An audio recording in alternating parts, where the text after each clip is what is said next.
شلونكم؟ شو اخباركم؟ عندي موضوع صغير هالكبره هيك بيناته. خاطري صار لي فتره ودي اقول لكم اياه، في ناس تدش تقول لي كلام وانا اقول ها باكر ارد، عقب مو اليوم باكر. المهم قررت اني ارد. اكثر من شخص واكثر من وحده يدشون علي مرات، ليش تسوي كذي انت؟ ليش تصورون بس رقبه؟ يعني شنو عبالك احنا ما نشوفك بالبحر؟ عبالك احنا ما نشوفك وشنو؟ قلت لهم كلمه واحده، قلت لهم يا جماعه الموضوع مو موضوع ان انا مثالي او موضوع انه واو، الموضوع حشمه فقط لا غير. موضوع انا حاشمكم بس. شي يقول لي شلون يعني حاشمنا؟ قلت له انا اقول لك شلون يعني حاشمكم. قلت له الحين انا خواتي، بنات عمي، بنات خالتي، بنات عمتي، نسايبنا، اهلنا ذوك ملاحقيني، شنو انا طالع مفصل قاعد اصور؟ ليش؟ يعني ما في احترام لهم؟ زين اذا انا ما ارضى اني ما احترم اهلي، شلون برضى عليك؟ وبرضى على خواتك وعلى امك وعلى اللي قاعد يتابعني، شلون؟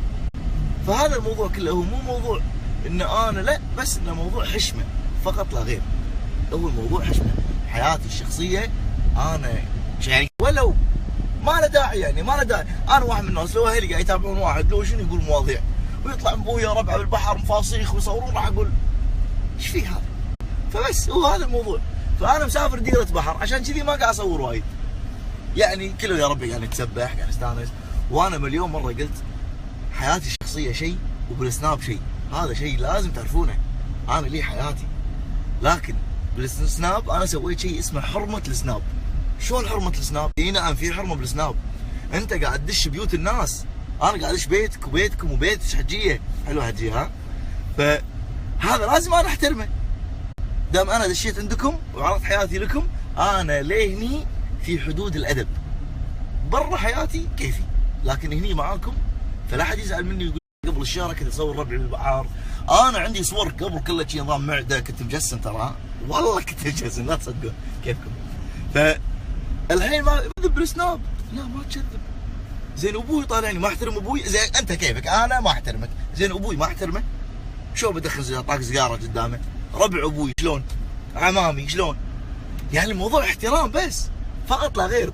الموضوع انت هني تحترم نفسك لانك قاعد تدش بيوت الناس، شخصيه كيفك.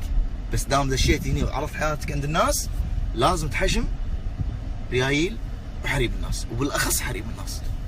يعني انا الموضوع اني كله انه قاعد احترم الموضوع، يعني قاعد احترم شيء. يعني لما واحد يجيني من ربعي يقول يا عمي اذيتني زوجتي تقول لك كذي، هو ترى قاعد يحمل لي مسؤوليه.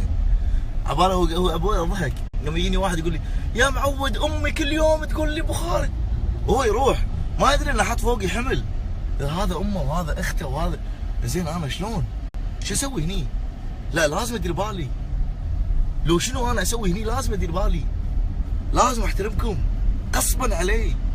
يعني اصور لك كذي مو معناته قاعد استشرف، معناته ما ابي اطلع لك جسمي، بس احترام لك ولاهلك. فهمت يا حبيبي؟ خشمك. السلام عليكم. واحد داز لي ابو خالد يعني تفهمنا انت قدام سناب شيء ومره سناب شيء، تكفى فهم، تكفى.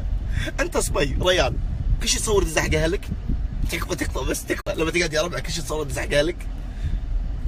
ها؟ ايوه انا نفسك مع ربعي مو معناته انا شخصيه وانا شخصيه، تكفى افهم افهم. انت من الناس اللي يقولون لك باليمين الكاميرا تعكس.